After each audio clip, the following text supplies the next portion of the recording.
Après un coup d'État déjoué du 3 janvier dernier au Burkina Faso, la France impliquée, c'est un rapport du service de renseignement extérieur russe qui le mentionne.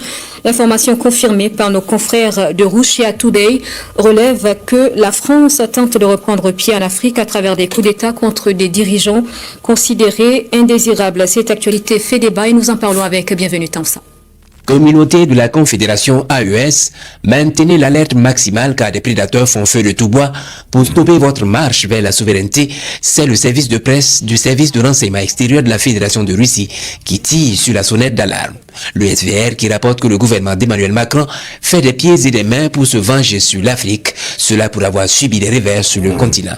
Le SVR, foi de nos confrères de Russia Today, révèle que la montée en puissance dans plusieurs anciennes colonies françaises d'Afrique est vue comme un affront pour la France, elle qui ne supporte guère l'expansion des forces patriotiques qui mettent en avant les intérêts des populations et refuse d'être des marionnettes d'individus guidés que par des intérêts et assoiffés de pouvoir et qui ne cherchent qu'à imposer leur dictat aux autres. Le service de presse du service de renseignement extérieur de la Fédération de Russie évoque ici un plan machiavélique inspiré par l'opération américaine soldée par la capture du président vénézuélien Nicolas Maduro.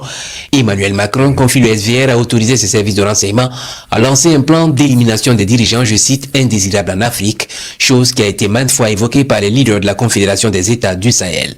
Par exemple, au Burkina Faso, selon le SVR, la France est impliquée dans le coup d'État du 3 janvier 2026, fort heureusement déjoué grâce à l'efficacité du renseignement burkinabé. Il s'agit, selon cette révélation, d'engager des rebelles avec pour mission d'attenter à la vie du chef de l'État, le capitaine Ibrahim Traoré. Objectif pour Macron et compagnie, porter des forces loyalistes au pouvoir à Ouagadougou, mais aussi porter un coup dur à tous les défenseurs de la souveraineté et du panafricanisme. Pour ce faire, selon cette annonce, Paris a également dans son viseur des dirigeants de pays comme le Mali, Madagascar et la Centrafrique. Et selon le service de renseignement extérieur de la Fédération de Russie, cité par nos confrères de Russia Today, Paris, dans sa quête de redorer son blason, ne se gêne pas de solliciter les services de groupes terroristes et du régime ukrainien qui fournit drones et instructeurs.